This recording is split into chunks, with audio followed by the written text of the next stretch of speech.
Good evening and welcome everyone to another episode of Hopelessly Casual. I thought I'd try something a bit different these days. My name is Christian. I'm here as always with Freya. Say hi, Freya. Hi, I feel like I'm in a boxing ring now. Let's get ready to rumble! Well, while it's not a boxing ring, we try something a bit different these days. Some of you have complained, rightfully so, about the sound quality. I mean, we're still starting out. We're still in a finding phase, so to speak. But since we're recording most days out of my living room, which is not very heavy in fabrics or textiles, tonight we're trying it from my bedroom. Very intimate episode. Very intimate. Behind me is my bed. In front of me is the curtains because that's the most fabric we can get in front of us. We're just staring at a closed window that is maybe 30 centimeters away from our faces. Absolutely. It's a bit of a... Not to say claustrophobic setup. Well, but, also it's a bit depressing because outside is one of the first nice days of this spring. It's sunny. It's about 6 p.m. And what do we choose to do? Sit in the dark. Yes. I think it's fairly fitting for what we're trying to do today. Today we're talking about consuming media for children and what that meant back then and what it means today. We're mainly talking about things that might have scarred us or would be considered inappropriate in today's setting to put in front of a child. Let's be real, that's the things that stay with you anyway, and both of us being a bit further in, at least away from our children media days now. I feel like anything that we can still recall from when we were 3 or 4 will be the traumatizing bits. Absolutely. So allow me to start out with one thing that I do remember where my mum actually intervened when I was trying to watch it. Mm-hmm. It was already too late at this point. Which was an adaptation, I believe, of a children's book called Watership Down. Don't think I know that, actually. I'm sure there's a lot of people, from the 5 people listening at the moment, who will scream out in pain and re-traumatization. Okay. Because, basically, in terms of synopsis, it was about a lot of woodland creatures, like we're talking rabbits and stuff like that, trying to get from point A to point B. I do know this. Right. Oh my...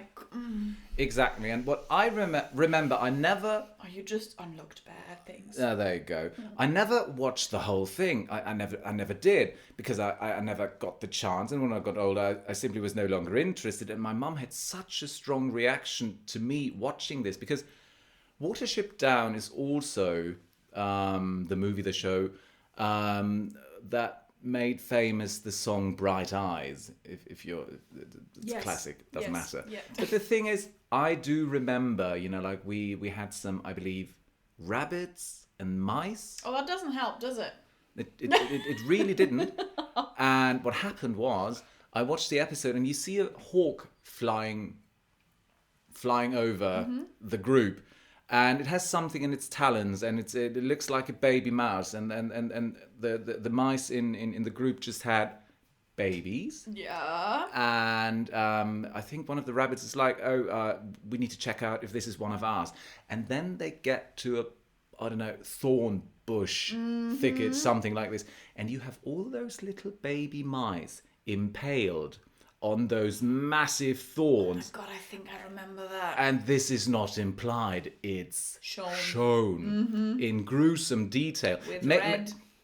Yeah, exactly. Right, my mind isn't doing that to me. That really happened. There was blood. And that was the moment when my mum entered the living room. She's like, oh, the hell you are. We're turning that off. Yeah, exactly. And changed the channel. The damage was already done. Yeah, of course. But, I think there were quite a few scenes like this, like rabbits fighting, and if you ever seen those rabbit teeth, and it's normal for rabbits to draw blood. It was not that anthropomorphized, was it? They looked fairly They looked close. like the woodland creatures. Yeah.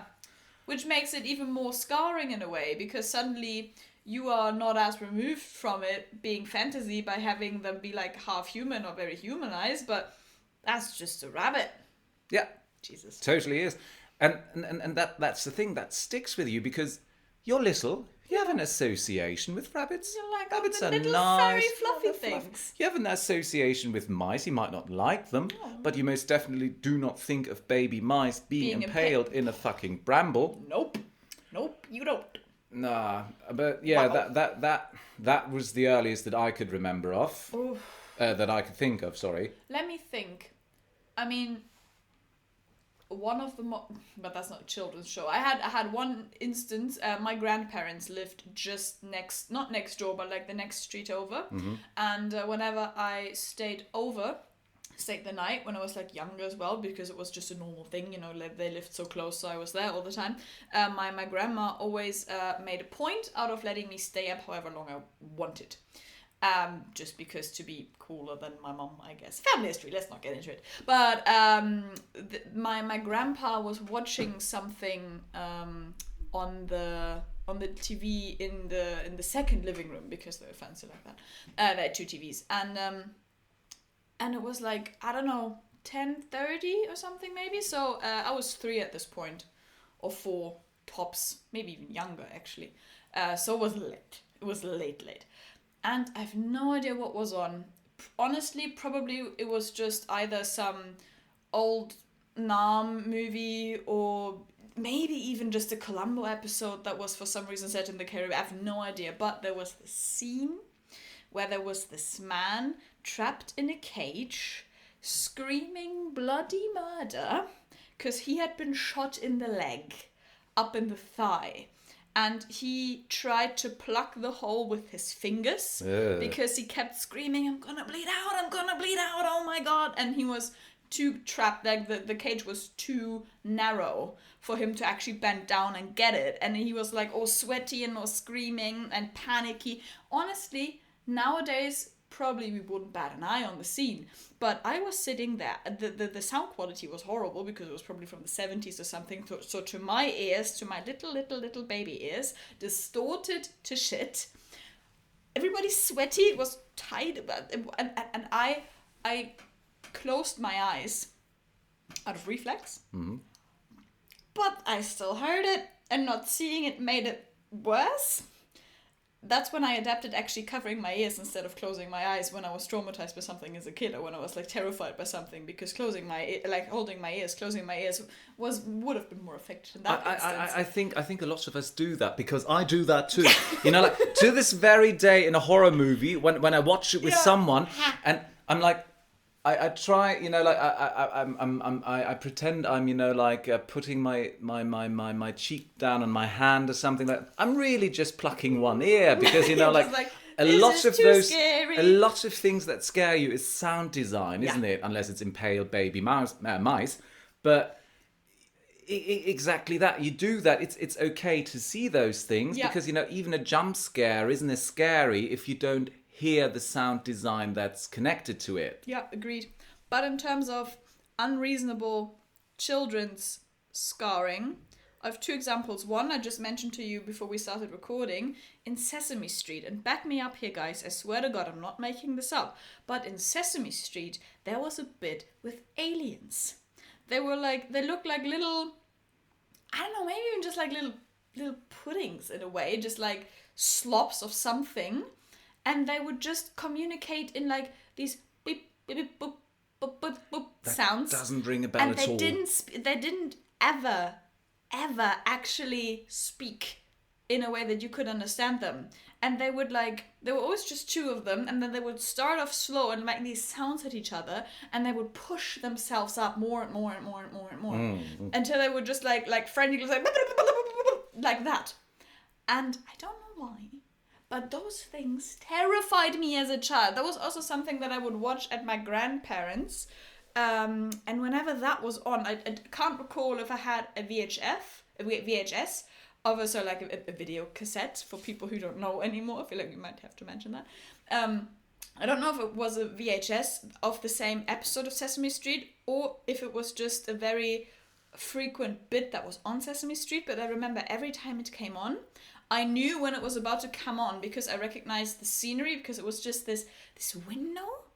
Like you are inside, like it's a room, and you just see this window looking out on a field, and they would beam in.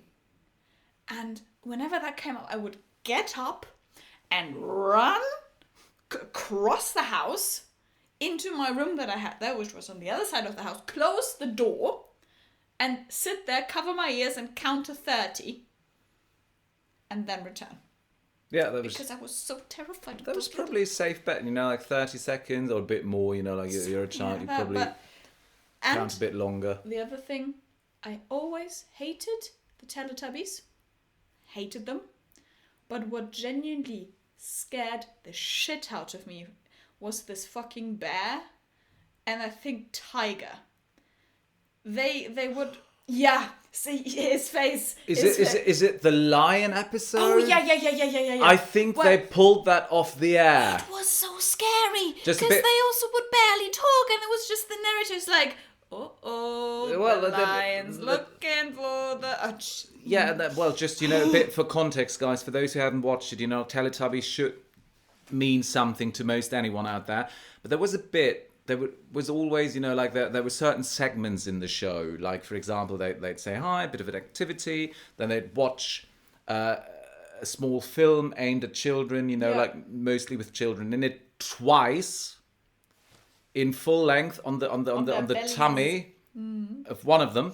And then there was normally exactly a bit something that happened in world. And there was this like model thingy of a lion. Yeah, that was just. It didn't move. It was rolled on wheels, and it would. And the setting Wouldn't was. the jaws move? Though? Yeah, the jaws would move. That but was nothing terrifying. else. It was just like chomping on air as it was moving, and it would.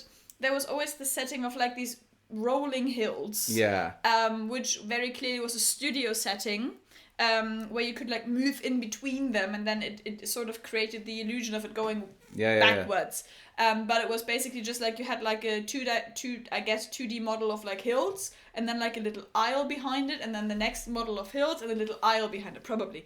And this fucking lion and the bear. There was also a bear. I don't remember the bear. Yeah, there was also a bear. They were moving like clearly being wheeled.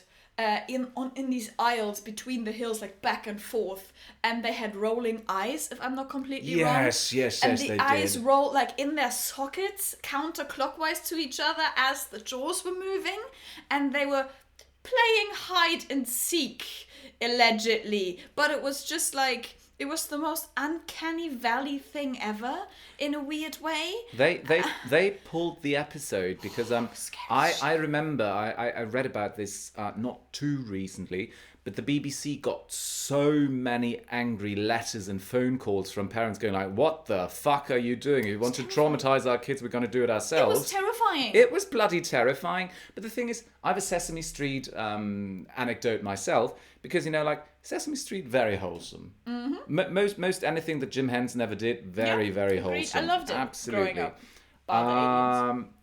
But there was this thing, like Ernie and Bert. Mm-hmm. Absolutely love them today. But back in the day, there was just something about Bert's demeanor. Bert was so mean. And he had this unibrow, and when he looked pissed, he'd really look, and he had a resting bitch face to begin with, and then he pulled the unibrow down. Yes, oh my god. And I remember, I don't know, it was one particular episode, I believe, where there was like, Bert wasn't talking at all, he just looked very grim. Oh. And Ernie was asking him about something, and Bert wouldn't respond, and he wouldn't respond, no matter what Bernie said. And then Ernie, not Bernie. And then I was going to let that slide, but that's okay. And then by the end of it, he'd open his mouth and say something, in my memory, completely incoherent, and that scared the shit out of me. And I was screaming in the living room, and my mum came in and said, "What the fuck's going on with you?" And I'm like, well, she didn't say it like that, but it's like, yeah, Bert scared me. And she's just like, oh, fucking hell, the boy's already, oh, Jesus. And she turned He's it off. already a wuss, bless. Yeah, exactly. And I didn't watch Sesame Street for ages after that. And, like these days, like I find Ernie and Bert very iconic. Like I think it was recently admitted they live in a same-sex relationship. But not that recently. I think they've been out in quotation marks for a while, no? That I don't remember. But, I think the relationship was confirmed maybe a while ago then. Yeah. Which I think is great, absolutely. But yeah, that was one thing that I remember this scene vividly to this day, yet I don't know how much credence I can give to that because, That's fair. like nostalgia, you're very young, things, might get distorted. I'm thinking the same thing about the lion and the bear. I know it is terrifying. For example, I'm not so sure about the rolling eyes, but might have been. because the whole segment was like Very vivid in my memory. somebody sat down and said, like, let's take the the scariest fucking model we can get of a lion and a bear, and let's get them on set in this ominous sort of setting of hide and Because seek. if I'm not completely wrong, I seem to remember there was also no music Yeah, there was no as music. they were moving, and then there was this narrator. Which, I mean, I saw Teletubbies on German TV, so I can't comment on the original voice, on the original narrator. But if I'm not wrong, it was this woman on German TV, and it would just be like this. Oh, the lion's getting closer. Whoa, something like that. And I swear to fucking Christ, it was scarring. I do hope though we get some of it right, because if people are just like typing their fingers to the bones, like nothing like this ever happened. Yes, there was a lie, but I do Mandela effect. Yeah, because like of seriously. childhood trauma. But I do seem to remember live it. very much the same thing. However, so that's examples of actual children shows aimed at the age range when we watched it. Excluding the Vietnam War drama, whatever you watched Excluding that. that one, I have no idea what that was. But films that we've seen way too early for what we should have, when we should have seen them. I remember Spirited Away. Oh, I love that movie. I adore that movie, but if I'm not completely wrong, it came out in 2000. Yeah. When I was 3. We're talking the Hayao Miyazaki classic by Studio Ghibli. Exactly. Wonderful movie. Won an Oscar for Best Animated Feature. And that's why my grandma, knowing nothing about the film or the topic, was just like, oh, this is animated and drawn, thus must be aimed at children, and it got an Oscar. Let's sit my 3-year-old in front of possibly her. go wrong? And honestly, I adore the movie to this day. It has some of my favorite. The soundtrack is fantastic. It has some of my favorite scenes ever. I have a deep-rooted love for dragons. I actually wrote my bachelor's thesis on dragons in medieval German literature, and I contribute Holy quite. shit, that's nerdy even by our standards. Right, I'm so qualified to be on this podcast. Yeah. I'll see myself out. And I contribute quite a bit of that dragon love to that film, because the character Haku appears as a dragon quite a bit. Also gets pretty badly injured as a dragon, and there's no red blood, but there's some black blood flying about, so it's heavily implied that he gets hurt. But what was scarring about that wasn't the scarring part. I, for some reason, quite enjoyed the adrenaline kick of fights and stuff already at that age. Was it the 3 disembodied heads? No. Was it the no mask? It was the no mask. It was the bloody no mask. And particularly the beginning, when it's first introduced, when it just enters the bathhouse and it can't speak, and it just opens its hands and just goes, ah. Yeah, true. I do remember that. And then it starts eating people. Yes, it does. And it gets a voice through that because it eats the frog first, doesn't it? And then the frog and then the frog speaks for it. But like the when it starts eating people, then for some reason it was a bit like, because the adrenaline of the action, I guess, took me out of it. But what always killed me is when it started vomiting the people back up and chases Chihiro through the whole bathhouse. And I mean, for people not familiar with the lore behind it, I mean, No Mask sort of like acts as a allegory for human greed, because it doesn't necessarily, it's an actual Japanese myth. The idea behind it being it doesn't necessarily have any emotions or urges of its own, but it mimics how you meet it. So it meets a lot of people or spirits or entities in the bathhouse drawn by greed. Which is why it's confused by Chihiro, because she doesn't want for anything. She doesn't want gold. She doesn't want material things. Exactly. And then when they interact, then the no face becomes good again, in quotation marks, because it is in of itself is a mirror. Yeah. Sort of. And Chihiro is a good person, not greedy, just very compassionate and empathetic. And then No Face, No Mask turns into a very calm and supporting character in the end. But that was like, I've seen Spirited Away countless times because it was also one of the VHSs that I had, because I had a little library of VHS and DVDs at my grandparents' and at my parents' house because I used to watch way too much TV when I was a kid. And Spirited Away was on the regular rota of things that I would watch at least every other month.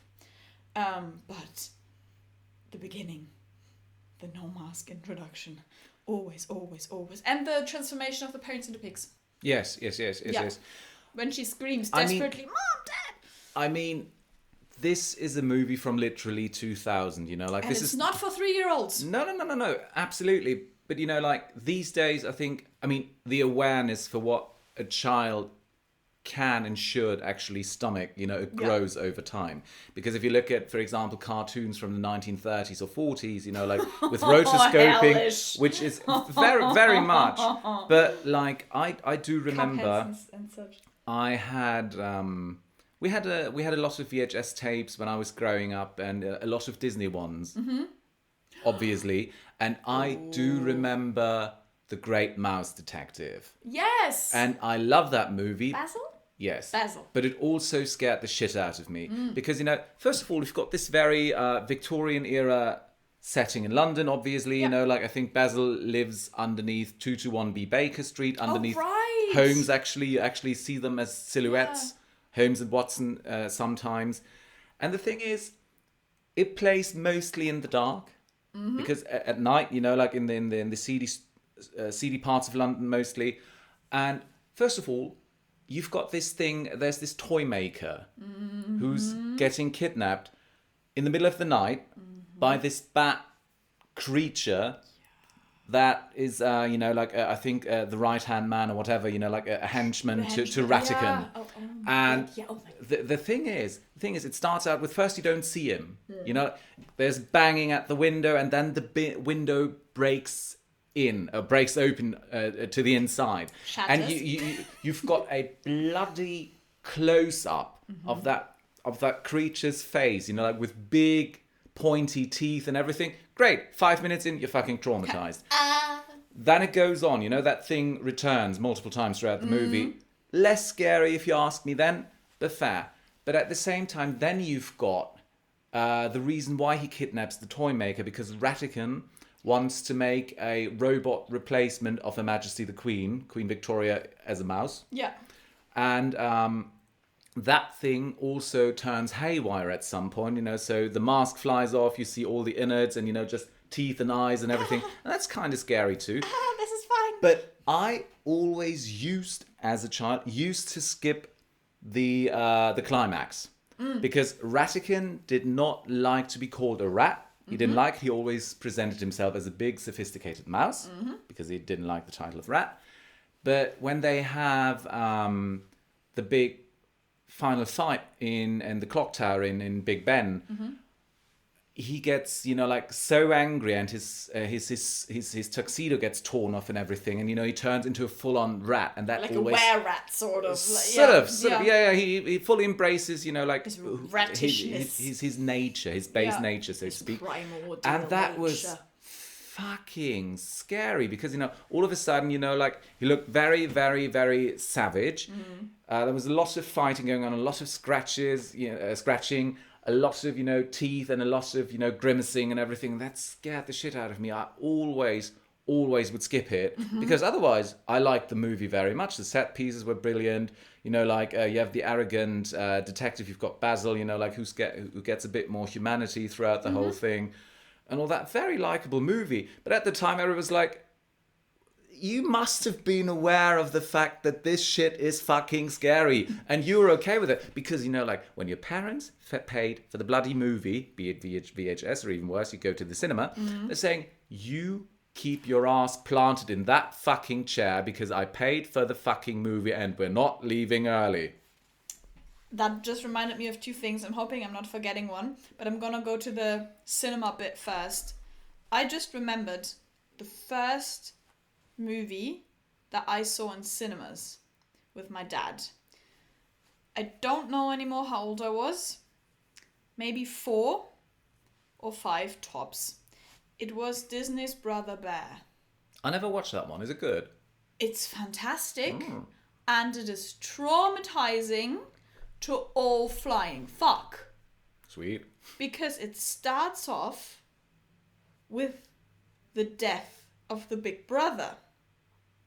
And the entire film is driven by... Okay, so basically, rough synopsis. Just if I just may interject for a second, which is a nice change of pace, because normally, dead brother, nice idea concerning Disney, because normally the mother gets it. Hold on. Oh, sorry. There is a mother getting this. Oh, sweet. Combine the old with the new. There's so much death in this film. So you have 3 brothers, Native Americans.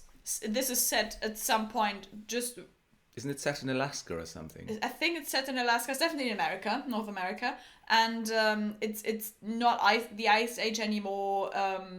Just Native American people, it's cold. We're somewhere far up north. It's fine. Look how well informed and not at all ignorant we are. They also do cave paint. I forget, doesn't matter. So basically, the 3 brothers, old, middle, young.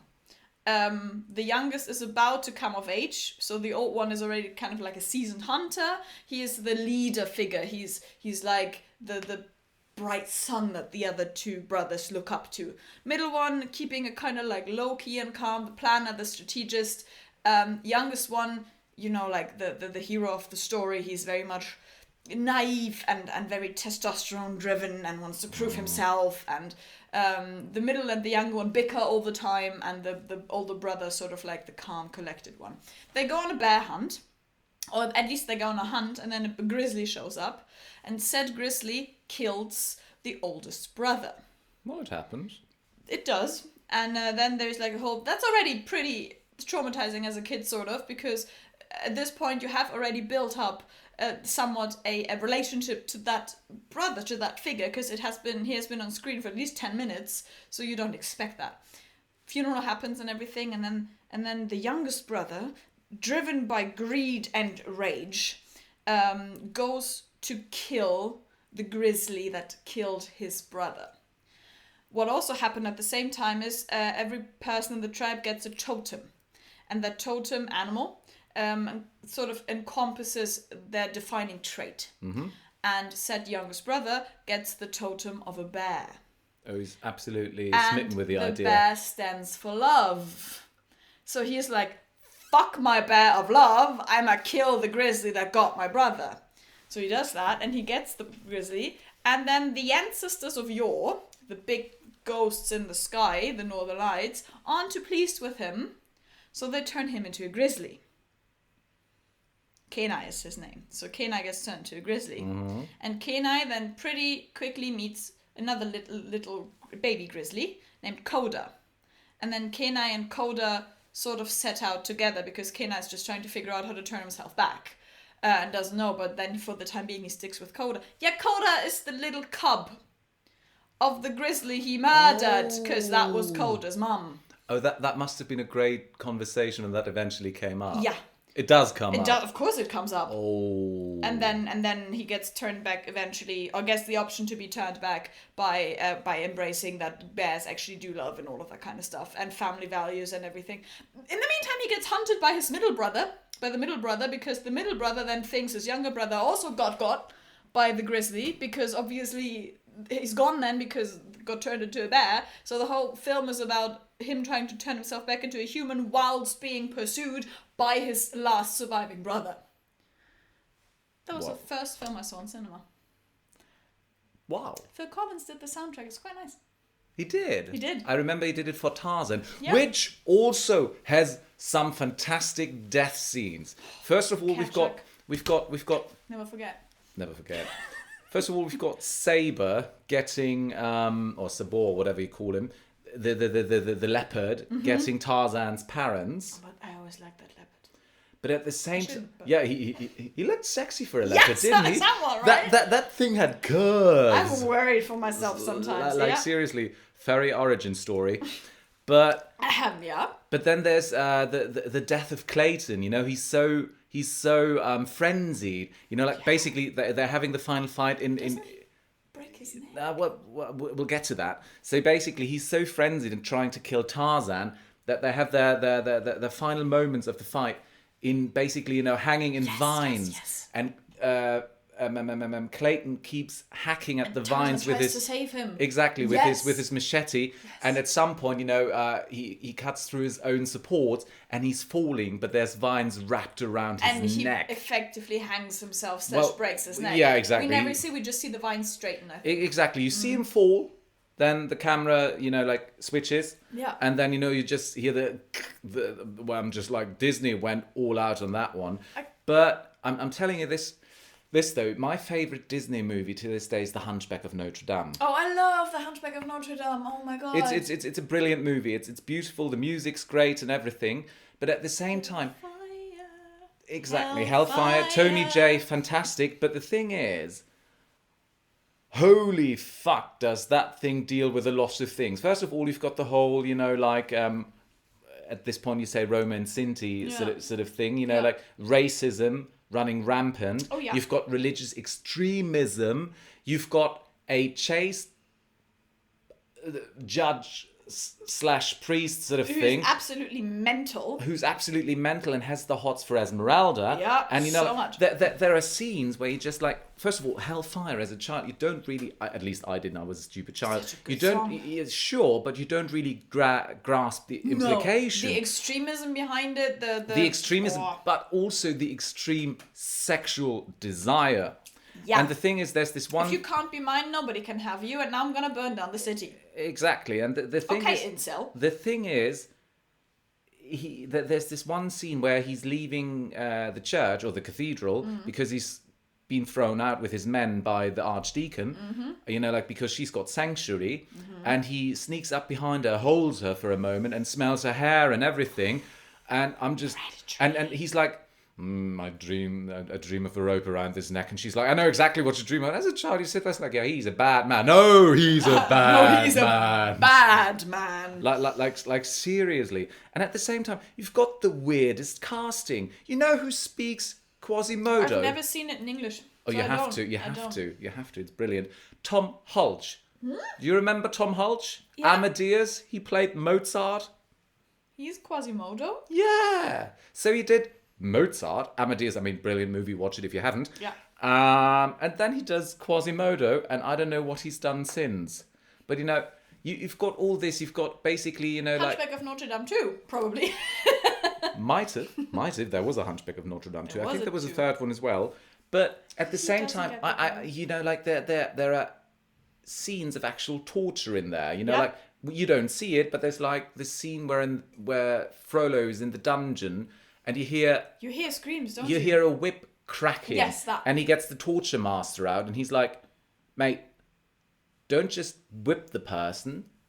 Whip them once, wait for the effect to really set in, and then whip them again. And you're just like, fuck me Illuminati sideways. only wishes.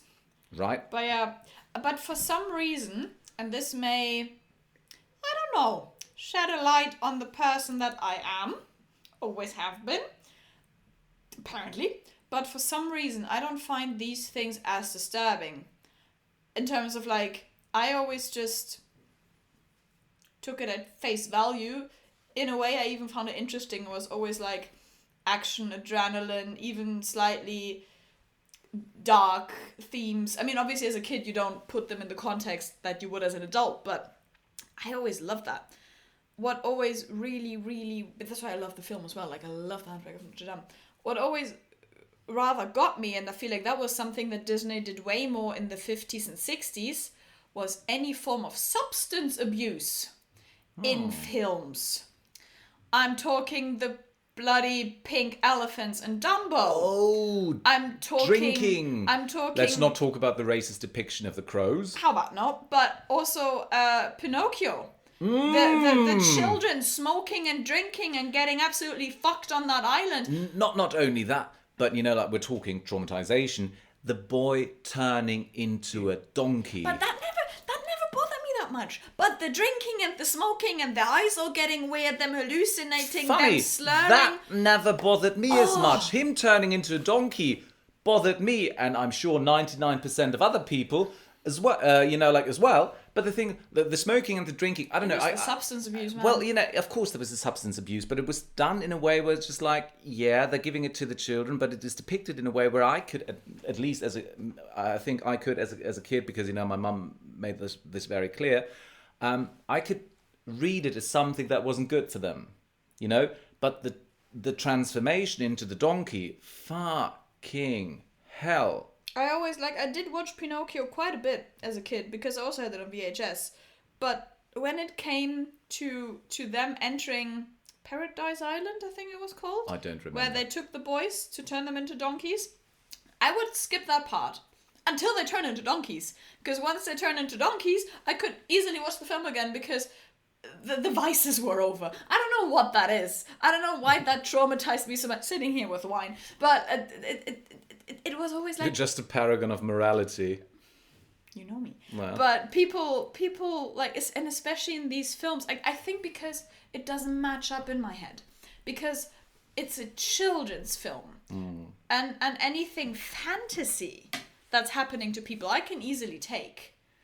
Like people turning into donkeys, or even a sadistic clergyman. In a way, I was accepting within the framework of, oh, this is a film. Mm-hmm. Oh, this is a story. This is fine. But I don't know. Maybe it registered with me at a young age already that alcohol. I mean, I grew up in a small town. And my grandparents were very much at the generation where they would you would drink. Like people would meet up and they would drink. I never had any bad experiences with alcohol abuse in my family or anything. But, I mean, one or two instances as a kid when you notice someone being drunk, but you don't know what it is, but you notice something's off. Fair. Something's weird. That's very good. And if it's weird, it's scary. And I think this very real life threat in quotation marks disturbed me being put into a film context. And that's why, I mean, I don't think I've seen Dumbo more than 2 times maybe in my life. Dumbo, because it's so traumatizing. In a way, I mean, yes, I think I see where you're getting at. Exactly, where reality and fiction meet, and you don't want your fiction mixed with your reality or things you know or might have known from real life. Yeah. I get that, because it makes one thing look scarier than it was before. Also, guys, I hope you're enjoying us delving into our childhood trauma here. This is really fun. I can only imagine them sitting in front of this like, oh God, I do remember that. Oh God, I do remember that one too. But the thing is, I remember as a kid, for example, I wasn't allowed to watch The Simpsons. Oh, me neither. Because my mum had a very clear opinion about The Simpsons, because she, I don't know, casually watched a few minutes of episodes or whatever. And I was like, when I was growing up, that was I was born in '88, so let's say old. I'm old. Midlife crisis approaching. I'm gonna buy a Porsche. I swear to God. No, but you won't drive it. I will. I said to my mum, can't we watch an episode of The Simpsons? Everybody watches it, and I find it interesting because it's everywhere. It was the end of the '90s. How old were you then? Like 7 or 8. Fair. Mm-hmm. And yeah, okay, it must have been around 96, 97. Mm-hmm. And my mum was like, okay, fair enough. It's on TV tonight, so let's watch it. Mm-hmm. So she tunes in. The episode's already in progress, and I'll never forget it. Of course, we tune in at a moment where they show a scene from from a fictional McBain movie, and so That's basically, unfortunate. And my mum should have picked up on the satire, because it was basically McBain talking to his partner who's 2 days away from retirement, and they're at a restaurant, and there's this waiter, and the waiter has a stuffed turkey in front of him, and he sticks his hand inside the turkey and pulls out an Uzi or something like this, and shoots at McBain and his partner. And the partner, and there's blood everywhere, and and my mum was like, well, that's enough of that. And years later only, I got to see the scene in context, and I mean, The Simpsons picked up a lot of things in terms of, like the dangers of television, like when Maggie attacks her father because she watched it on an episode of Itchy and Scratchy. Oh, Itchy and Scratchy was terrifying. Oh, I don't think so. But the thing is, like, I wasn't so much traumatized as much as my mother was just like, yeah, you're not watching that one. And so I for years and years and years, I was deprived of The Simpsons. So when I was old enough, basically, where my mum at a certain point was like, okay, I think I've taught you some things that are okay, that are not okay, to sort of distinguish between those, like, and you have a fairly good instinct on what you like and what you don't like. So go wild, and if you've got any questions, I'm here. So I started watching The Simpsons. At this point, you had high-speed internet and everything, and you could find those things online, and completely legally, I'm sure. Yes, absolutely. How would I ever do anything else? Back when it was a grey zone to stream. Ah, the days, yeah. Bearshare friends, torrenting, good times. But still, like, and I watched all of the episodes of The Simpsons that were out at the time, like, so, and I finally got to see the episode because it was one of the fairly early seasons, I'm like, oh my God, yeah, this makes so much more sense. And I showed it to my mum and she's like, oh, it's a film within the show. But, like, still the depiction of violence, I could see why my mum was like, no, you're not having that. And that's really funny because, I never got into The Simpsons. Not that much. I've seen the film, which I actually found to be really funny. But I always had an issue with cartoon violence because it was a thing again in my head where it didn't match because I had, funnily enough, a very similar first interaction with The Simpsons. My mum never liked it, never watched it. My dad barely watched any TV anyway. My dad would always watch with me and my mum, but he would very, very, very rarely sit down in front of the TV and watch something for himself, also because he didn't have time. So we would, like, in the evening sit together and watch a film, but my mum and I would also leisurely watch in the afternoons. But my mum really doesn't like satire. My mum really doesn't like the cartoonish satire for starters, so it never was an issue or a topic. I was at a family's house. My parents were downstairs. I'm an only child, and I also don't have any cousins. And so I don't have, and I have some great cousins, which we're sort of close with, and they have kids, but the oldest is 10 years behind me. So I'm very much a standalone generation in my family. So when I was younger and the adults would meet up, I'd just watch TV, because what the hell was I gonna do? And I finished watching something, I changed channel and tuned into The Simpsons. It was a Halloween episode. Oh, the early ones are great. I was, I think, 7. And there was a flesh-eating mist. Oh, yes, I do remember that. Yeah. It just took the skin away, wasn't it? It did. Yeah. I didn't watch The Simpsons for a while after that. Out of very much my own volition, because fuck that so hard. Happy Tree Friends syndrome. But isn't that an interesting thing? Because like when you're young at a certain age, like I mean sensitivities change over time. But when I was young, something that was animated normally also signaled it was geared towards children. Exactly, that's why I was so disturbed. Until it isn't. Yep. And when it isn't, it really isn't. For example, when I was fairly young, I watched Jinro. I don't know that, I think. That's an anime. Okay. It's a very dark anime. I think about a totalitarian system or something like this. I think it's a movie about fascism, I believe. I haven't watched it in, nigh on 20 years. But it also uses, I think, the allegory or metaphor, I can never decide which one it is, of Little Red Riding Hood. And I watched that and I was like, oh, great, an animated movie at night, like when you have a sleepover with your friends. And it's like, yeah, let's watch that. And there's a lot of violence in there. There's suicide bombing and whatnot. There's those shock troops they've got. And things like that. And that's the interesting bit, because even then existed, in the early 90s, 80s, 70s, it didn't matter when. There was always animation geared towards adults. Yeah. Like, for example, remember heavy metal.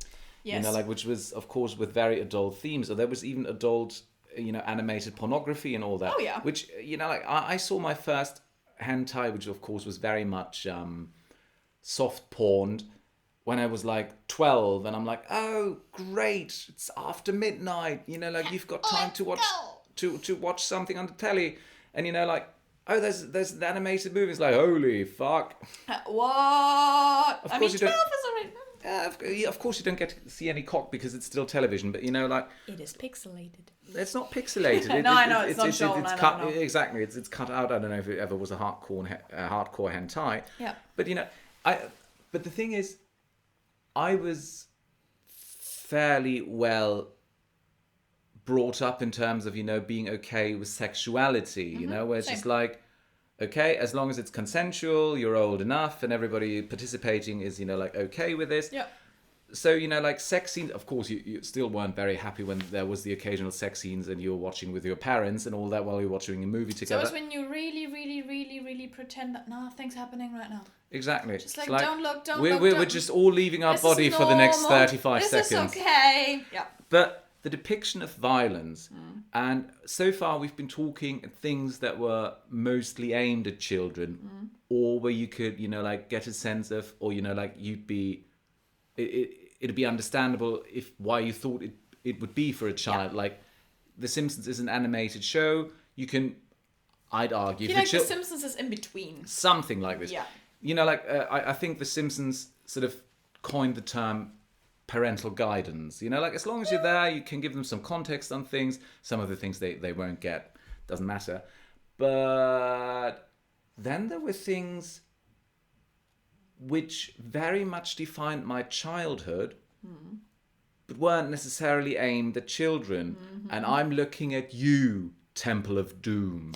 The second installment of the Indiana Jones series. Oh god, all the critters. Oh, it's crawling everywhere. And I recently rewatched the trilogy, because there's only 3 Indiana Jones movies, and that'll never change. Of course. And we were watching Temple of Doom. And exactly, the critters. I think that's the worst part of it. Yeah, like, by because far. I don't like crawly creatures. I really don't. Yeah. Oh, But- the centipedes. Oh. I remember when I was little, I watched on the telly Temple of Doom in the uncut version, which was the early 90s. We're talking about the guy getting his heart ripped out in Yep. gruesome detail. We have that And recorded on VHS. and later that was cut out. Was it? When you'd watch it on the telly, it was no longer in there, and I was like, didn't this movie used to be longer? And like, I when I recently rewatched, it's like, there's the money shot. There it is, There mate. it is. Take Like, it all. Om Nam Shiva, Om Nam Shiva. And I do apologize for I don't speak Hindi. But like, I'm like, yeah, there's the money shot, the heart, and it's boom, boom, boom, boom, Yeah. boom, boom, boom. The boy's still alive, and I mean, it's Temple of Doom. It's as good as it's gonna get, in terms of Temple of Doom. Like, I still very much enjoyed the movie. It's incredibly racist, even more racist than I remembered. But we're talking about the traumatizing aspect of this. Yeah. And I remember when I was watching this movie, and I didn't watch it for the first time when I was little, and that scene came up, and I said to my mum, I said, like, well, I don't really like this movie. And my mum is very much into prime Harrison Ford. I mean, who isn't? I mean, was like, gonna say, you can blame her. right? I rewatched the movies, like It was the movies, and I was fine. like, That man was fucking hell, fine." Harrison fucking Ford. But the thing is, she's like, well, then go to bed. I ain't turning this off. And the thing is, going to bed after watching a traumatizing scene Oh, that's fun. isn't exactly a good idea. That's great. And Yeah. I had nightmares of, like, I think his name was Mularam or something, the high It's priest been of the a while Kali, since I've seen it. and all of that. Overall, I was very entertained still recently rewatching that movie. It is problematic, to say the least. Well, it's an action film from the 90s. So. Well, no, 80s. 80s. Yeah. Oh, it was. Also, a movie where it's very obvious it was never intended for 4K, because, like, when you see Indy walking in the foreground, and you have the backdrop of the village in India, where that is clearly drawn, and then they... Oh, no. they superimposed some smoking Bless. chimneys, and you're like, Bless. oh, you were never intended for 4K, were you? Ouch. But at the same time, you still have Raiders of the Lost Ark. Yeah. Incredible. Last Crusade, fantastic. And then there was nothing there was else no ever skull after it. involved in anything, and there No was no skull, recent film. no Shia LaBeouf, no dial of any kind, no time travel, no aliens. I mean, No. okay, let's just get this out of the way. I mean, everybody gives those movies a lot of shit. You know, like I watched Kingdom of the Crystal Skull just only once while it was in cinemas. Same for Dial of Destiny. You know what? I think was the Crystal Skull one was my first Indiana Jones, I think. Okay, I'm leaving. I am 8 years younger than you. So what? You know, like your parents have a certain duty as parents. I saw all the others. Don't get me wrong. Yeah, but you don't start with Kingdom of the motherfucking I think Crystal it was Skull. just on. So what? Turn it off.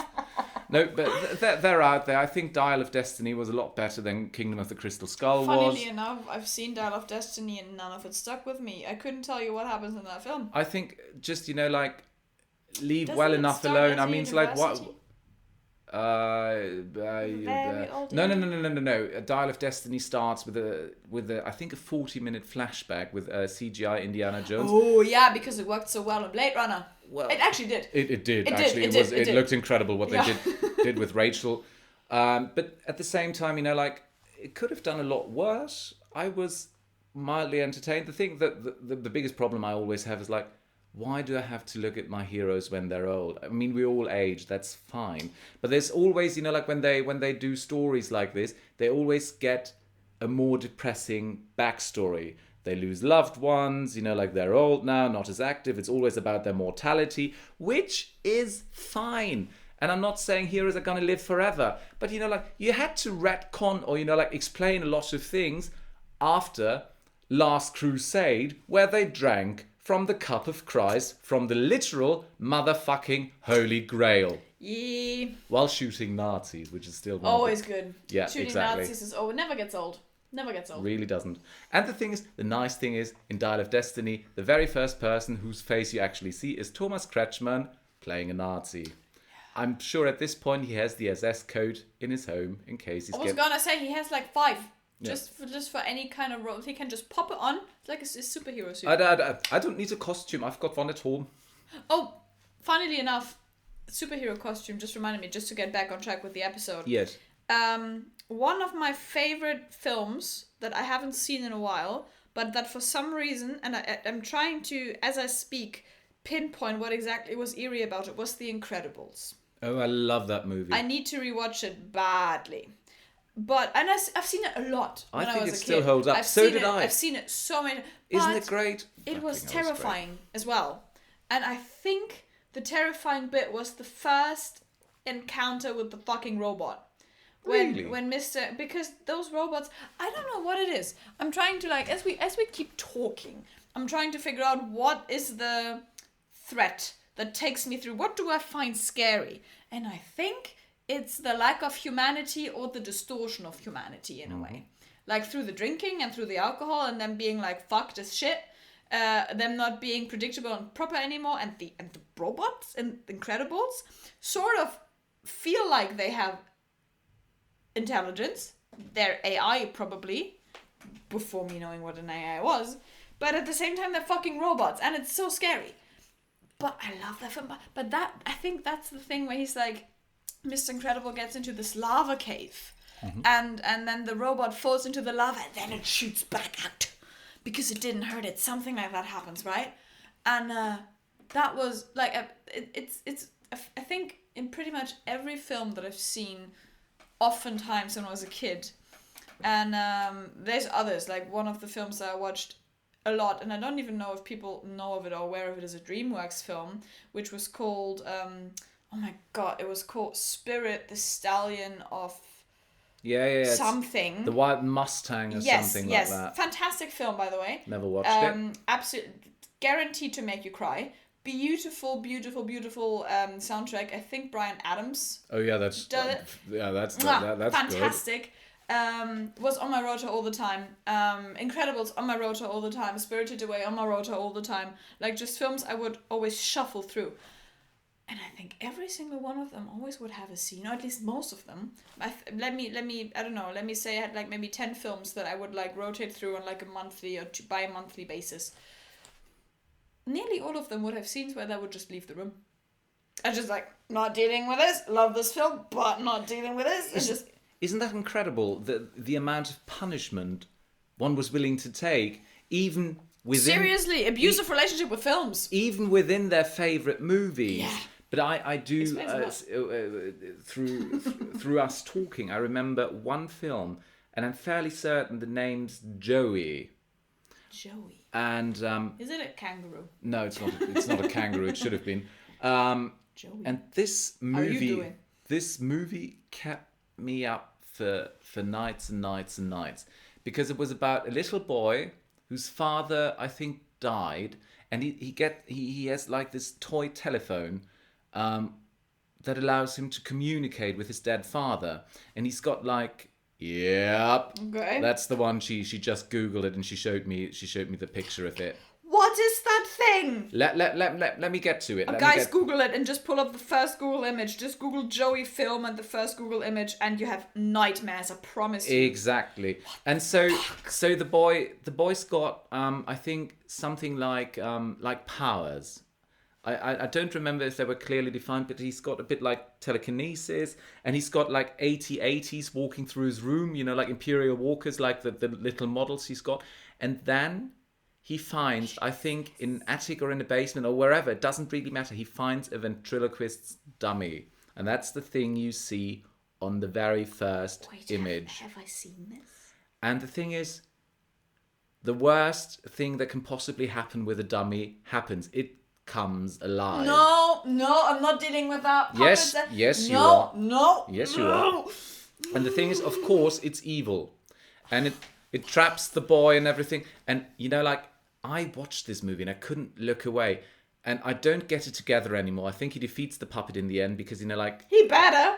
Otherwise, I'm not sleeping tonight. I think he manages to go somewhere and the puppet tries to follow him and it melts. Just sort of thing.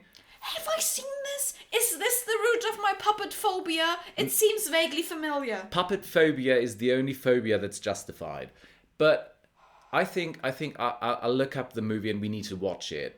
Because seriously, because I'm still sort of I get tingly, not in a good way, whenever I think of that puppet. But the thing is, this was one of those things. And you know, like when I was little, I had an elevated bed, right? Same. And the thing is, and what's under it? Exactly. But the thing is, you know, normally when you have a bunk bed like this, you can clearly see what's under it. But I had sort of, you know, like, what would you call it? Compartments under it. So you had a sort of crawl space behind that. So you wouldn't know what was under your bed. And that puppet mixed with that crawl space, exactly that. No! And you know, like, she's got a picture now of the puppet standing at the end of the bed, at the foot of the bed. And you know, like, the scene starts with the boy looking down, then you get a POV shot and the thing slowly creeping over the edge of the foot of the bed. And that fucks you up. Fuck. Yeah, Joey. We're going to watch that. We're going to do an episode about this. You know what? You may have actually just... It feels like I have seen this and my brain chose to forgot. And it is refusing to unlock the memory door right now. However, I love horror films. But the one thing that I cannot deal with, that always fucking gets me, is puppets. Yeah. And you may very well have just unearthed the reason why. Because Chucky, fuck off, I can't deal with Chucky. The reason why The Conjuring got me the way it did was because the whole Annabelle subplot, I was not fucking ready for any horror game featuring puppets. Fuck right off, I will not sleep. No, but I'm not okay. to be perfectly honest, the first Chucky movie that I watched was Chucky and His Bride, or whatever it was called. I was okay with Chucky because the very first one, the very first Child's Play, is great because by the time I watched, you know, like Child's Play 1, I was very well aware of, like that the thing was, like possessed by the spirit of Brad Dourif. I know that's the actor, but it doesn't matter. But, like when you watch the first Child's Play without any, like foreknowledge, Yeah. you are led to believe, or it is left ambiguous if the boy is actually doing those things or if the puppet is actually alive. Right. That helps. And I always sort of enjoyed it. I'll never forget the evening I went to the movies to watch Star Wars Episode 1 when I was 10. Mm-hmm. We walked into the cinema, into the theatre, the actual theatre, and one theatre down was Bride of Chucky. Yeah. And I was like, oh, that must be so interesting. But we went to see Episode 1, yeah, and when you're a kid, Phantom Menace was great. But, like, as long as we're talking traumata, because I was 7 when I first watched the original Nightmare on Elm Street. Oh, that's too young for that. That is very much too young for that, but my mum didn't give a shit. My mum was very good in some regards, in others not so much. And how did you take the blood fountain coming out of Johnny Depp? I think I was more okay with that. Later, I had to deal with the realization that was fucking Johnny Depp. Yeah, right? You don't... But the thing is, one thing I really have troubles dealing with is body horror. Right. And you have Freddy Krueger and Robert England, who's very great in the role, and later you've got... Iconic. Yeah, later you've got Wes Craven's New Nightmare, where they sort of take it meta, which is great. But then you've got this great practical effect of Freddy, coming through the wall with this wonderful rubber wall, which looks amazing, looks like shit in the CGI remake. But, Watch the original, guys. And plus, the first one doesn't nearly play so much for laughs than the other ones later do. No, because it still took itself seriously. Very much so. Yeah. And I remember that glove, the sweater, and the face. And the burn marks, right. And for years, really, that was one of those things when you were lying in your bed alone, like at night. That was one of those pictures that had come up. Right. And the very worst thing about it was you couldn't go to sleep because it'd get you when you're asleep. Oh, that's not fun, is it? How brilliant of an idea is it to say, let's have our villain kill you in your sleep. And not just, you're asleep, somebody comes in with a knife and goes slash, slash, slash. That's fine, we know that. No. He but comes in your actual in fucking your dreams. And he controls the rules. He does. Ooh. Until you get it, and then you control it. And I mean, this is obviously media that's not aimed at children. But let's be honest, I don't know how it is today. I mean, I figure it might start even earlier because, parents, I'm sure some do, but not all of them. It's almost impossible. I feel I'm not a parent to see what your children are consuming on the internet. Anymore. And back when I was very little, there was no publicly available internet, at least where I was, and I wasn't allowed to use it. So you'd watch a movie that was rated R. When you were at a friend's house, for example, I was like 12 when I watched Terminator 2. Mm-hmm. Great movie still, that didn't really traumatize me, not at all actually. Fun action movie. Doesn't traumatize that much. Exactly. And it's Arnold Schwarzenegger, he gets you through a lot of things. but then, you've got things like exactly that, like Nightmare on Elm Street. You tune in at the wrong moment or your mum wants to watch and she's like, yeah, you can watch it, that's fine. And, of course she'd ask, you okay? And then you lie and you're like, yeah, I'm fine. Because you now no longer want to go to your room alone. I feel like there's a weird balance to it because I feel like on the one hand, yes, of course there's things that you shouldn't watch at a certain age just because your baby brain doesn't know how to deal with it. But then I also feel like a lot of responses that we have come from us mimicking our parents' responses to something. Mm-hmm. So when our parents from the get-go tell us, oh God, we'll be like, ah. And I grew up in a really interesting way in that my mom didn't really care that much. I mean, obviously I wouldn't watch a fucking R-rated film when I was 5. But my mom grew up in a way where TV was also a very prominent thing between her and her dad. And her dad didn't really give a shit about any... I don't even know if there was ratings or parental guidance back when my mom was a kid. She was born in the early 60s. But she also didn't care that much with me. My dad did a little more. because my dad was a voluntary firefighter back in the day. Oh, wow. So he has seen some shit. Because firefighters see more gruesome, horrible, and real-life dead people than you may think. Especially car accidents and car wow. crashes. Yes, because yes. my again, come from a rural area, so yeah, things he's seen. I'm not even aware of. But that's why my dad was always is just in general a bit more sensitive when it comes to the depiction of brutality in both in any sort of fiction, just because he's not removed from it, but it will conjure up real life experiences that he has had, which is a very, very, very understandable and fair response. So my dad was always a bit more, not sheltering me, but he paid a lot more attention to any sort of parental guidance and like age rating of films. Which is fair. Which is totally fair. I remember one of the and I think I've mentioned this on a podcast before, definitely have, that like maybe my favorite films and the most sort of most definitive and defining films of my childhood were the Pirates of the Caribbean movies. Yes. Mainly the first 3 and most the first one. And when the first one came out, I think I was around 6, something like that, 5, 6-ish.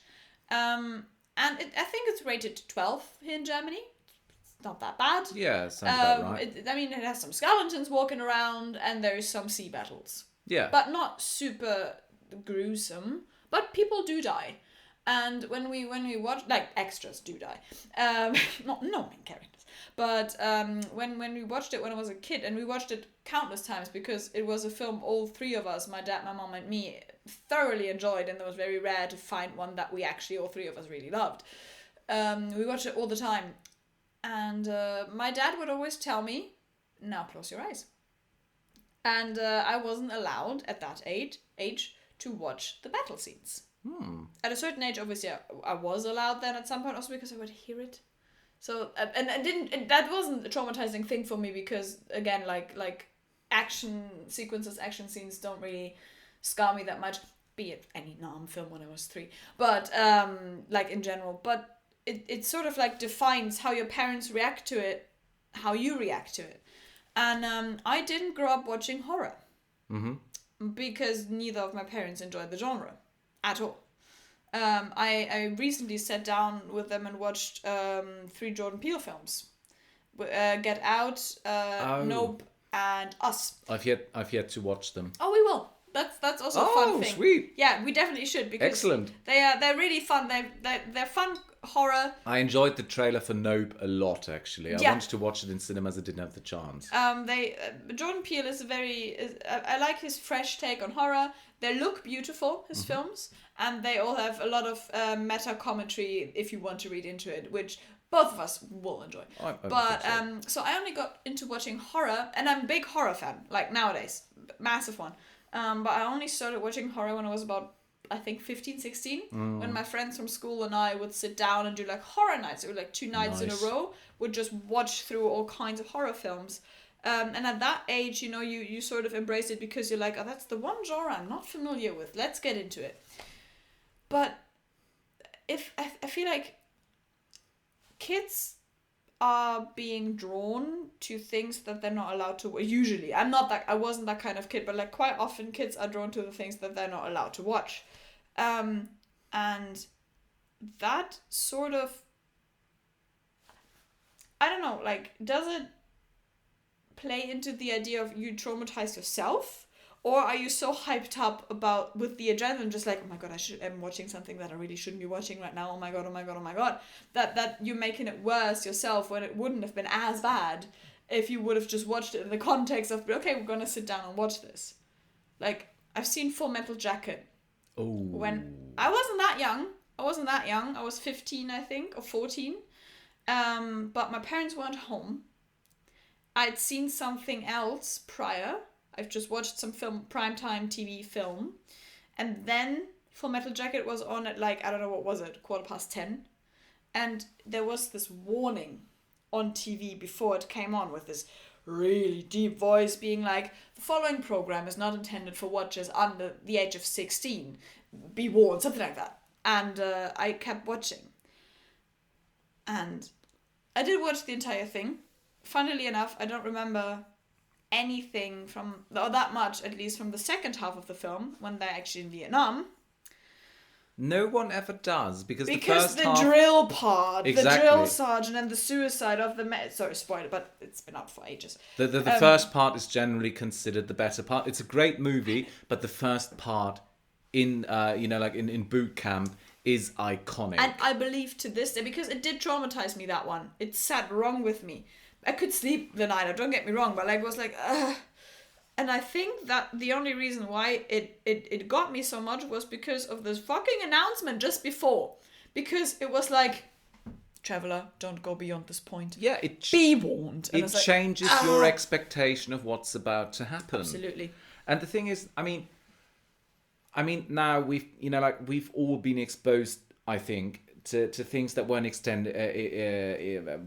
intended for our age at the time when we were little. But at the same time, again, sensitivities change. Like, for example, I do remember, the workings of, or the works of Don Bluth, Secret of Nim, I'm looking at you. Because Don Bluth, even when he was still with Disney, he has a very distinct style of drawing. It's always a bit too cutesy for my taste, but at the same time, he also does the gruesome or the gothic horror or the horror elements really, really well. Secret of Nim, The Pebble and the Penguin, for example, is the complete opposite, but has some very traumatizing scenes with a seal hunting a cutesy little penguin, or, the death of the villain and whatnot. And this is so interesting because, these days it's almost fun, or, it is fun in some cases, to watch Land Before Time. Land Before Time, my which God.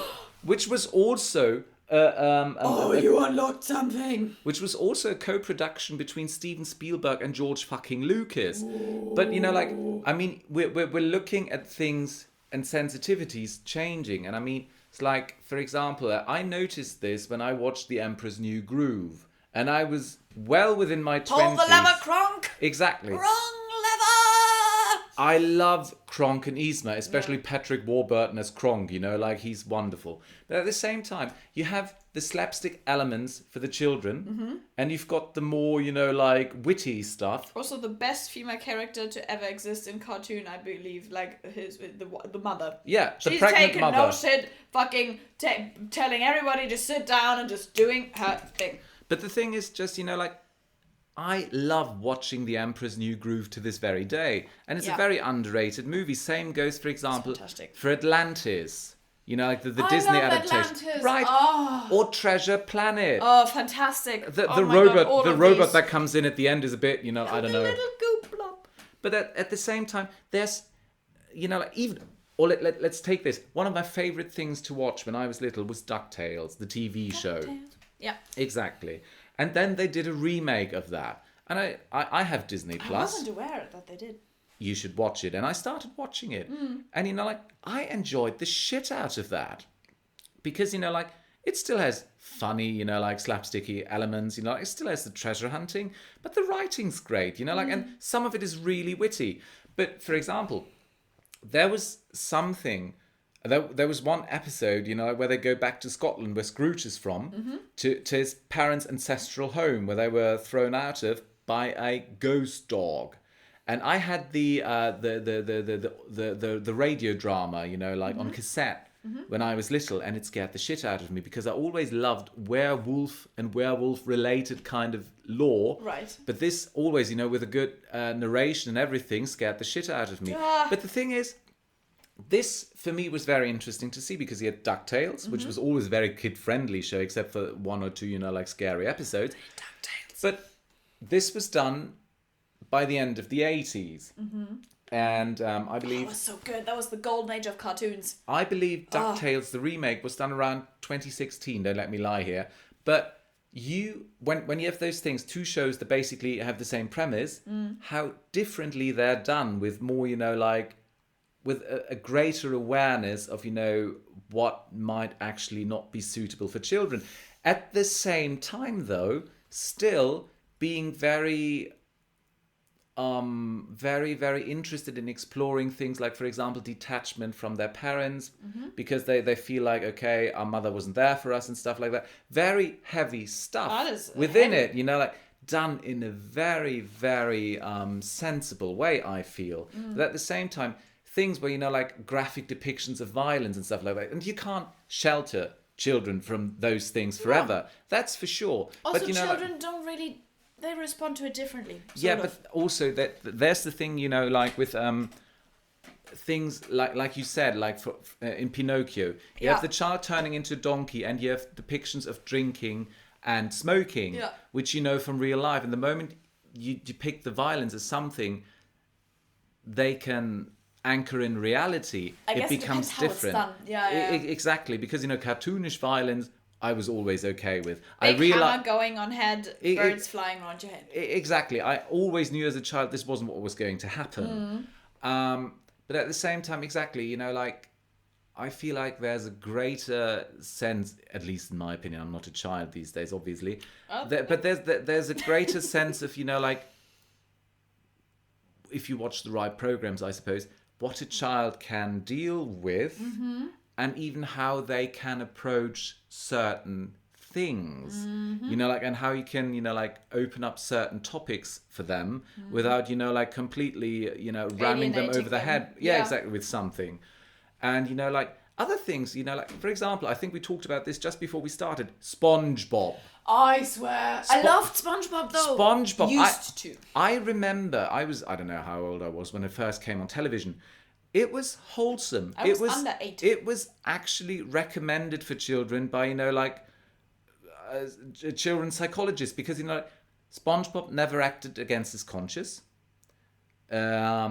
He was a very do-gooder. He always thought of other people first. Always. And then, like, at some point, I think past season, I don't know, 4, 5, 6, or 7, or whatever, it doesn't really matter. But if you tune into an episode of SpongeBob these days, or, like, for the past, I don't know, 8, 9 years, I suppose. Exactly. Gross out humor. Patrick Star has become a complete and utter selfish prick. Yeah. Then there was this one episode where you've got SpongeBob in his mum's belly while he was still a baby. And his mother is eating a Krabby Patty, and he gets it through the umbilical cord, and he's like, oh, this is so great. So he rips out his umbilical cord to put it in his mouth and have, like, the eaten Krabby Patty firsthand. I mean, ew. I don't know. As a grown-up, I'm like, okay, there is something, I suppose, very humorous about this. But SpongeBob at some point went... Okay, I will say SpongeBob always had traumatizing elements in it, because I just say butterfly, and I think a lot of people will agree with me. Oh, I do remember that episode. Yes, because there's this one episode where Sandy is gonna hibernate, I think it is, or something. I don't know, but in Sandy's underwater home, they're supposed to take care of the caterpillar. Yeah, and it turns into a butterfly, which is all fine and good and well, doesn't matter. But it sometimes lands on their fish glasses they have around their heads to be able to breathe underwater in her air-filled home. And then you have a magnifying glass effect, and suddenly you have a real-life image, not a drawn one, but a fucking real-life image of a caterpillar filmed super up close. You have all the insect eyes, the billion eyes there. And what sound do they use to put under that? A fucking buzzing of a bee. Nice. Super loudly Love as it. well. And honestly, I mean, it may have to do with the fact that I have a massive wasp and bee phobia, but that shit was not okay.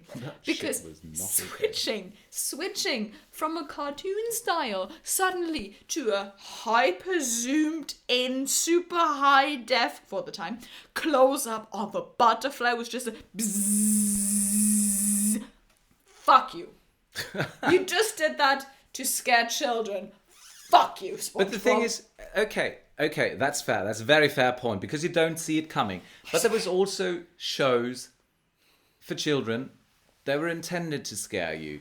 I remember when I was little, there was still the initial, or, like, the very first, what would you call it? Rendition, I suppose, of the very first incarnation of Scooby-Doo. having reruns on television. You know, like we're talking. I think that this is an animated show from the 60s or 70s. And I remember some episodes very vividly because you'd watch Scooby-Doo for the goofy humor, but you also wanted to be a bit scared. You know that you just unlocked one of my most traumatizing memories of all time. Yeah, probably the incarnation of Scooby-Doo where there was a Simple Plan doing the soundtrack or something like that. No, but I watched the original show and quite a bit of it. And I remember one episode where there was like this woman having nightmares and she's like, oh, the cat man, the cat person, the whatever. And she turned into that cat person. That would scare the shit out of me. But you felt a bit braver after watching an episode of Scooby-Doo because, you know, like, you knew this was going to be probably, mostly not, but sometimes a bit scary. And you know, it was, I think it was also one of those shows that, I don't know, did it run at prime time when it first aired in the 60s or 70s? No idea, but... I don't know. But to this very day, when I have a chance to watch a vintage episode of Scooby-Doo, I will. It's done very cheaply, but there's just something very adorable about the stoner, the dog, and the rest of the gang. There was one episode, and I think this is my Nightmare on Elm Street that you just unlocked. In terms of like when you fall asleep, you see this in front of your face. I don't know how old I was. I was young. Preschool young. Nice. And I'd seen an episode of Scooby-Doo. I believe it was also at my grandparents'. Seems like all the traumatizing stuff I've seen was at my grandparents'. Interesting to put that together. We'll open that can of worms another day. And I forget what it was, but it was this female spirit that was Bloody Mary-esque and could pop up in reflections. And it had I just remember one sentence that was said in that episode, which was, Norma hears everything, Norma sees everything. And whenever I had to go to the bathroom at night, and I had to, at the bathroom that we had in my house, the toilet was opposite a mirror wall. Interesting kink your parents had there. Let's not talk about that. Not in wall, but like everything above the sink was mirror. Mm-hmm. And the toilet was just placed in a way that you would see yourself. Look at the sink. Yeah. And it was that and the fact that even in that episode, if I'm not completely Mandelaing myself right now, at one point that woman is implied to come out of the water in the toilet because technically that reflects. It does. That every night that I had to go to the bathroom at night when I was younger. And I didn't want to turn on the light because you didn't want to wake yourself up, you know? Like it was like, but I was on my way to the bathroom, and on my way to the bathroom there was this fight happening in my head, just like, because it was playing over and over and over and over again in my head. And it didn't matter that I knew that Scooby-Doo would always turn out the way that was like, oh, it wasn't a ghost, it was this, but didn't matter. That woman, that episode, stayed with me feels like right now years. What's so interesting about this is, though, and we talked about this a bit in the beginning of the episode, sound design. I mean, really is. And I do remember one of my favourite horror movies to this very day, and I watch it every year around Halloween, is An American Werewolf in London. I've never seen it. Oh, we have to. Yeah. Love it. John Landis, director, horrible person. We'll talk about this another day. Nice. But there's just something about the howl they give the werewolf in that movie, which is sort of a howl / scream. Ooh, and I always, in recent years, because when I watch it, I find it so fantastic, because it really feels like it's not quite a wolf howling, yet also not quite a man screaming. It's something tortured in between. Oh, God. And I do remember that my mum watched it when I was little, and I wasn't allowed to watch it because it has this fantastic transformation scene. And I watched the making of, where it was set. Normally you do like transformation scenes sort of in the dark, or, you know, like with flashing lights. this was done in neon light because it was done so well. Whoa. And it's Rick Baker, like the special effects makeup guy who basically invented whole new effects for this. And the guy's got like 7 Oscars at this point. Nice. Deservedly so, he's amazing. Fair. But I remember it was the opening scene of the movie where those 2 American students basically walk through the moors and they hear the howl of the werewolf. And I remember this, and my blood froze as I was walking by the living room. Ooh. And my mum was like, no, you're going to bed. And that... After having heard that. Yeah, exactly. Fun. And that howl/yell or scream imprinted on me. Mm-hmm. And you'd hear that, and exactly that, like that Norma sees everything, Norma hears everything. You'd like lie in the dark, and then when you were just about to fall asleep, when you feel like you've heard something, but you're not real, and most likely you didn't hear something, it was that noise. It's interesting, no? It's really the sound that sticks with you. And it's just like, it's just the sound design of it. And I wasn't even watching the movie, but it was done so well. And I caught a glimpse of the screen of, okay, nighttime on English moors, which is not a good place to be to begin with. No. During daytime, very picturesque, it's nice to walk through the Lake District and everything. Oh, beautiful. But I was like, that really got me. It's funny because mentioning werewolves also unlocked a memory. The first Harry Potter that I saw was Prisoner of Azkaban. Mm-hmm. That transformation, Jesus fucking Christ. First of all, the Dementors. Just first of all, shout out Gary Oldman, greatest actor to ever live. Thank you. Marcus, Christian. I've done my... Fuck. More work for me. I've done my editing. 12 years of it. Yeah. But anyway, Lupin's transformation in Prisoner of Azkaban. Because I love Harry Potter. Harry Potter was probably... Let's not get into the author. But Harry Potter... Not right now, Potter as a series in of itself is probably the incarnation of my childhood. Because I feel I fall smack bang in the middle of the Harry Potter generation as well. And I saw the first Harry Potter when I was, I think, maybe, 6 or 7. When it aired on primetime on German TV for the first time. And I was sick at home. Mm-hmm. And I just watched it. Arguably, tapped too young for that one. Because Prisoner of Azkaban probably to this day is from all of the Harry Potter movies the most, in quotation marks, horror-esque. And if I just may, you could really tell after Philosopher's Stone and Chamber of Secrets the change in directors, because I feel like they've introduced a lot of style elements that were used. I mean, of course they changed Dumbledore's because the first actor died. Yeah. But I think the director or the production design was changed in a way that was very iconic and became a staple for the whole series. Absolutely. But, sorry for interrupting. David Yates, I believe. Yeah. But So 2 things about that film in terms of because first let me get it out of the way. I really liked the film because that's what made Prisoner's me great. Read the books. Like I saw Prisoner before I read the books. So I saw this. My mom was like, "Watch it, you'll like it." And then I was like, "I liked it." And then she plopped the first book into my lap at 6 or 7 years old, and I devoured all of them. And fantastic, great, all good. The transformation scene of Lupin is honestly, Gary Oldman makes that fantastic. I will give it to you, because the panic of Sirius Black as Remus is transforming.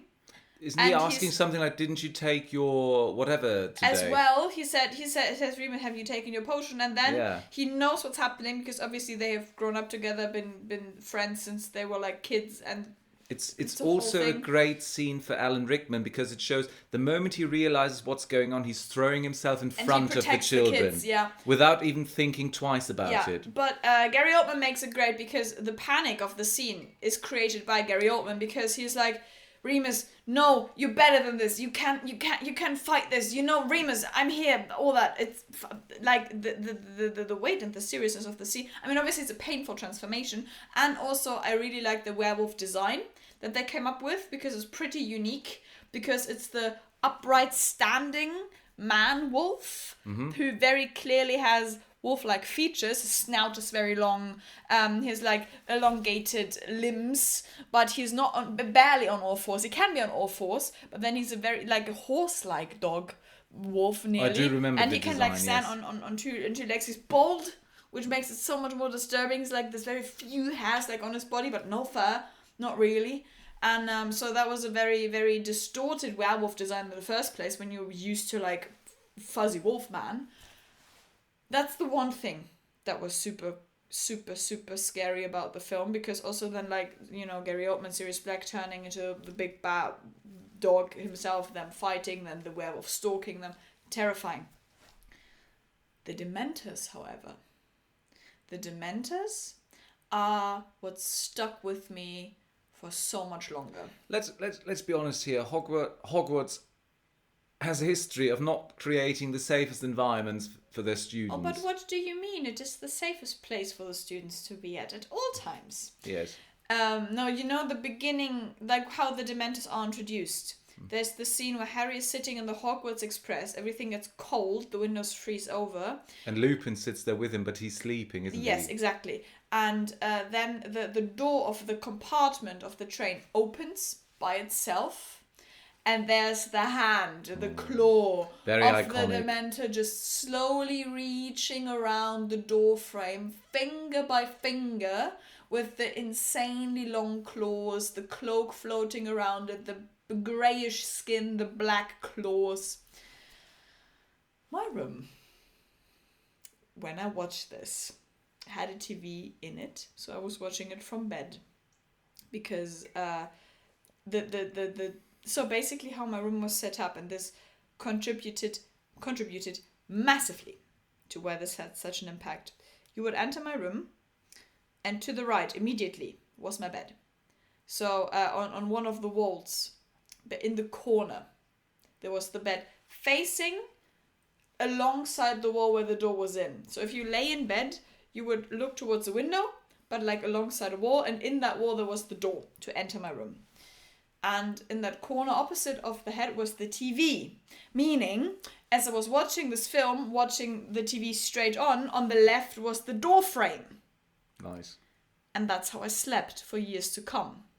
So whenever I would wake up at night or go to bed, I would see the door. Also, worth mentioning, my house had an open door policy for the longest time, till I turned like probably teenage years, let's be real. But like as long as I was a kid, we always kept all our doors open. We never closed any doors. And I thought you were speaking of the front door of the house. no, oh my god, no. I was like, well done, you. No. The door to my room was always open. Till I was like maybe 13, 14, something like that probably. But when I was a kid, for sure, like I wasn't necessarily allowed to close my door. I also didn't want to as a kid. If that's just how you grew up, that's how you grew up. But that means that there was always the possibility of that hand just reaching around, clawing at the door frame. And that image, even though it didn't terrify me enough to not be able to sleep, it did stick with me for a long time. Understandably so, but like there's just some movies like I watched the Harry Potter movies very late. I think my then girlfriend took me to Order of the Phoenix. Fair. That was my very first interaction with Harry Potter. Oh damn. To watch the movie. Fair. And I was like, I do enjoy this because Gary Oldman's in that one too. Weird one to start with, but yeah. I know. I had absolutely no context whatsoever. Why is everybody sad? Well, Why Marcus can't crying again. Christian. Yeah, it's like this Very is wonderful. Thank you. I haven't.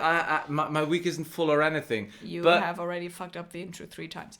No, I didn't. But either way, Why everybody said Gary Oldman died? Oh, that's enough. But yeah, like seriously, they bring in Gary Oldman. She's like, yeah, you just wait. And but then I decided to read the books, and I did so at record time because they're a fun read. Right. And then I do remember there was the time still when Blockbuster Video was still around. I was like, well, I've got nothing to do tonight. Let's go to Blockbusters, get Philosopher's Stone. Mm-hmm. And I was done with Philosopher's Stone. Let's get Chamber of Secrets. And then like, well, it's still very early. Let's get Prisoner of Azkaban, and all of that. But like I was, I don't know, 18, 19 around the time, which was fine. But there are certain times, like, that doesn't always mean when a movie's scary that it's not suitable for children. True. Children like to get scared to a certain extent. You feel a bit braver after it. You do enjoy a good gothic or semi-scary atmosphere. There was a cartoon called, what was it, like what are the things called on old Gothic buildings that are on the Gargoyles. Yes, gargoyles. Thank you. There was. I'm not making this up, right? The whole show is on Disney Plus. I know I'm what you're not talking making it about. up, am I? No. That Nice. was fun. That was Oh, fun. I love that. We should rewatch that. Yes. That might make for a great episode because I have fond memories of this. But it was fun in certain contexts. Gothic and dark, but you still liked it. And it's still modern. But it's fun in certain contexts to be scared as a child. But that's the thing. I mean, maybe the takeaway from all this is,